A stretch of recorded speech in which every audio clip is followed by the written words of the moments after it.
because my prison stories are not anything like prison stories you're gonna hear from any TV show or anything else. Like,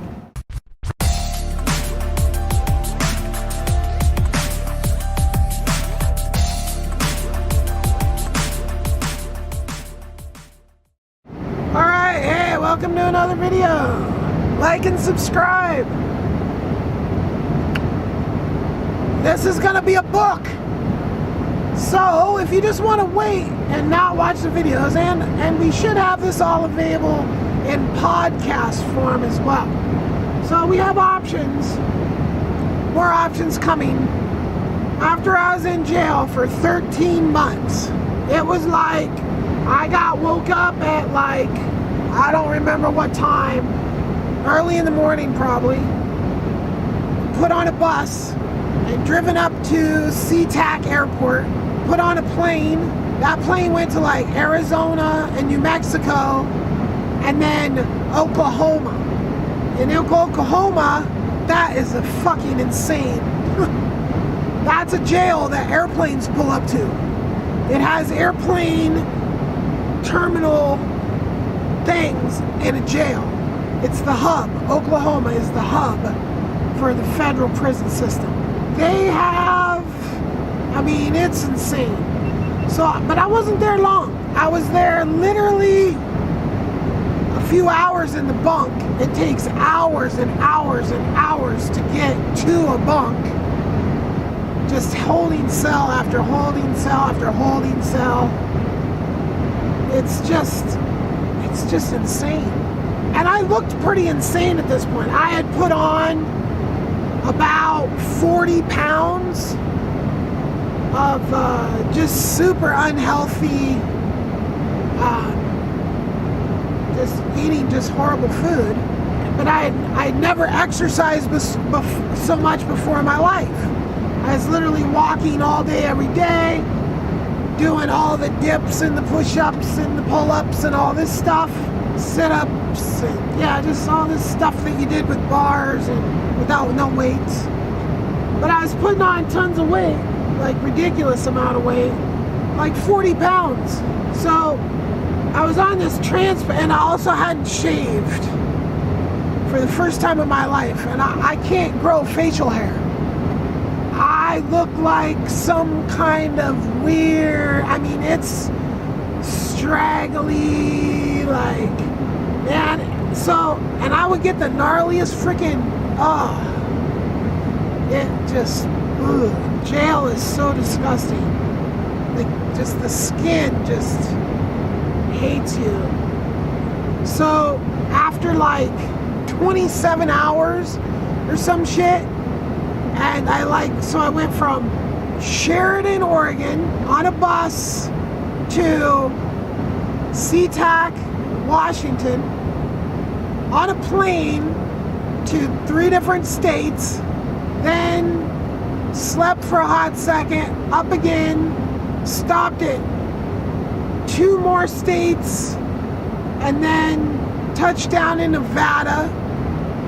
There you're like, I don't remember who grabs you, but you're still like fully belly chained up, right? So high security. I'm like, I'm high security, right until I get to this place in Las Vegas, which is on a Air Force base, Nellis Air Force Base, okay? So I get picked up from the airport by a van, and maybe there was like 2 to 3 other people, and for some reason I think that might have had something to do with the county, might have had people and stuff. I'm not quite sure. And now I'm sitting outside in this van, and they bring you, and they come out and they get you, and you're still all freaking belly chains and ankle chains. And they take you into a room, they take all that shit off you. I think they even fucking search you again, like fucking body cavity searches fucking 5 times a day for fucking 13 months. And you get to fucking prison, and it's another fucking, right? So, and then they give you your shit, and all of a sudden it's like, okay, go out here now. Haven't been out in the sun, haven't seen any like Well, the detention center, the federal detention center, did have direct sunlight. The jails, the county jails, for the most part, don't have direct sunlight. I mean, you might be in some pod that their outdoor rec area, the sun goes over it certain times of day, and you might happen to be out there. But basically, you don't get sun for months, over a year. If that isn't torture, right? And torture comes in many different forms. You're fucking with people for weed and shit is stupid as fuck. That's some fascist shit there. And then all of a sudden it's like, I'm at a place and there's not even a fence. I mean, there's kind of a fence. Way off in the distance, like next to the road. There's just like your standard fence, not a prison fence. There's no prison fences. There's like 3 or 4 guards and then some staff. And just walking out of the building, and then you just have this pile of clothes. It's surreal, really. Just like, it's like getting out of prison to a certain extent because of the security level I was going into. So what this Nellis Air Force Base prison camp was, a old barracks for the Navy to do training with the Air Force. So the Navy pilots would come and stay in this whole area that was set up, right? And that's what it used to do. And then I guess they stopped having them do that. And my guess is because I was on Nellis Air Force Base for almost 3 years. And there's this big thing called, it's this huge war game shit that goes on once a year, and it's just huge. There's people from around the fucking world that come there, right? And all of our own military's there, the different branches are flying all the different planes. I mean, it's like a fucking air show for weeks straight. It's insane. And I'm guessing that they just all stay in Vegas hotels now because there was no replacement stuff for that stuff. But the first, I got to the fucking jail, and I wasn't there long. I wasn't there long before I don't even remember what I got in trouble for. I got so many stories. I was in this place for 3 years. I got there, and I had every intent of escaping, right? So, right when I got there, the first thing is the dorms were kind of segregated a little bit. There was definitely dorms that were pretty predominantly black. There was other dorms that were predominantly Hispanic. There was other dorms that were, and basically it was like these big buildings that were kind of shaped like a C, right? And it was a courtyard in between. There was a bunch of these buildings. So there was 2 stories to them. And then, so you'd have a wing would be a dorm upstairs and then downstairs. And then there'd be another in the in-betweens, there's 2 more dorms. So there's 4. Well, then there's the corners, right? So, I don't know, maybe in the whole building, there's hundreds of dudes and maybe about 12 divisions, 12 dorms, bunk beds, almost everybody's a bunk bed. So, when, there, and I just stayed there, they put me in a predominantly black dorm. Now, my life, I've grown up pretty much in Portland, very little exposure to other races. And so I was just I'm going to get to know some black people, I'll just stay here in this dorm. But a lot of people would get put into that dorm when they first got put into the jail. and would be white people or Mexican people, and they'd go right to the counselor and find some other place they'd want to be, and they'd move there almost immediately. Well, I didn't move for a long time, and then when I did move, I moved because I got this awesome bunk in a really, really quiet dorm, which, that was, I learned a lot of things about never being around black people to hanging out. I mean, obviously you can't just be like, oh, I know everything about black people now. There's a whole subsection of people that go to prison. So, there's those types of people, right? But I met some really cool, really fucking cool black people. Black people I would love to run into today and hang out with. Voodoo, this dude Voodoo, he was in the bunk right across from me. He studied baccarat and candlesticking stocks. This guy was doing like 13 or so years or something in prison, and he was just educating himself. Super smart dude, super cool dude, super badass. I mean, he had been up in the high level prisons and his arms were this fucking big around. Rolls Royce Donnie, I'd love to hang out with Rolls Royce Donnie.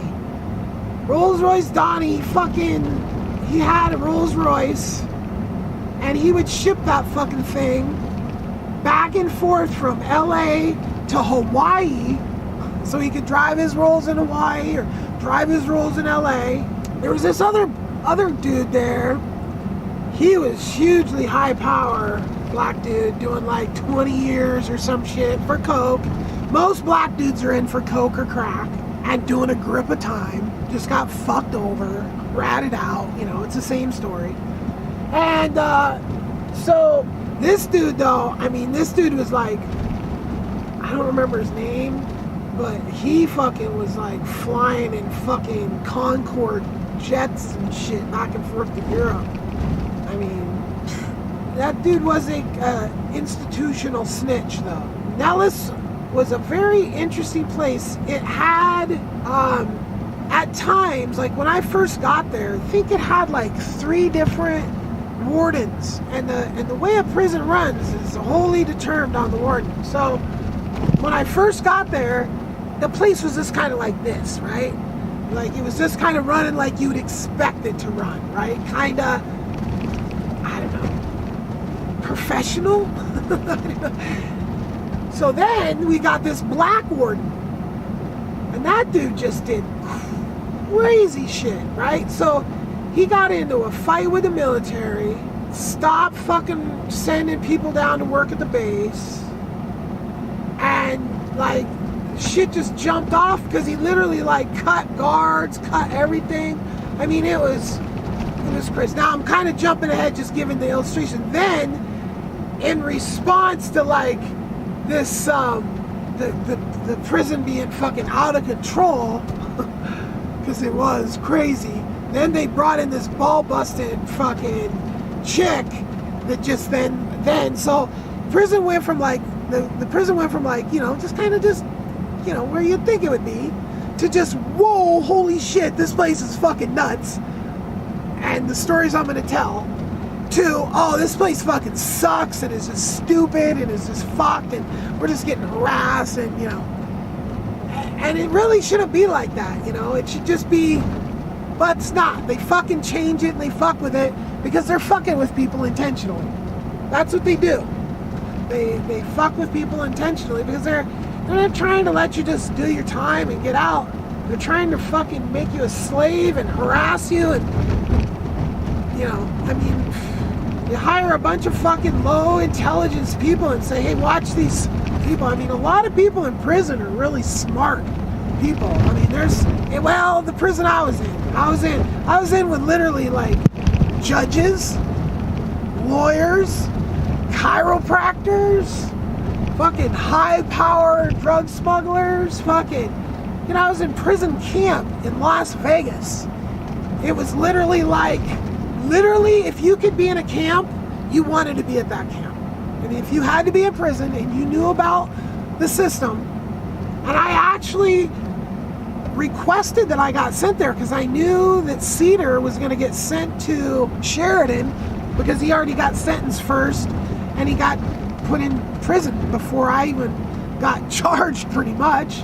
So this place was like, I mean, golf course. Like, I worked on a golf course. I'm not a golfer. If I was, I could have hit golf balls anytime I wanted to. People hit golf balls that were on there. I mean, it was just a surreal prison experience, right? As you'll see, because my prison stories are not anything like prison stories you're going to hear from any TV show or anything else. Like, minimum security camp. I mean, like the best thing I could liken what these stories coming up are going to be like is like Hogan's Heroes. Just antics. Because like once this ended and that black, I mean, he did stupid shit like getting rid of garlic. He got rid of garlic. He brought in fucking pig skins things, deep fried pig skins, and people fucking started dying. One guy literally dying while eating the pig skins, dying, purple vomit coming out of his foamy pigskin vomit. I'm laughing because it's just, I mean, it's a horrible thing. They're killing people. Like here, they took olive oil, they took garlic, like seriously, the things that were keeping people alive, and like literally 7 heart attacks, like right, bam, bam, bam. This is crazy, right? So anyway, my prison stories are going to be nothing like prison stories that you've ever heard in your life, because it's such a small amount of people that go to prison camp. Like, the type of people that go to prison camp are like Pete Rose. I think he even went to Nellis. I'm pretty sure. So, and that Nellis is the prison I was in for the first touchdown of prison, right? So, all right, like, subscribe, go to my Patreon, and have a wonderful day.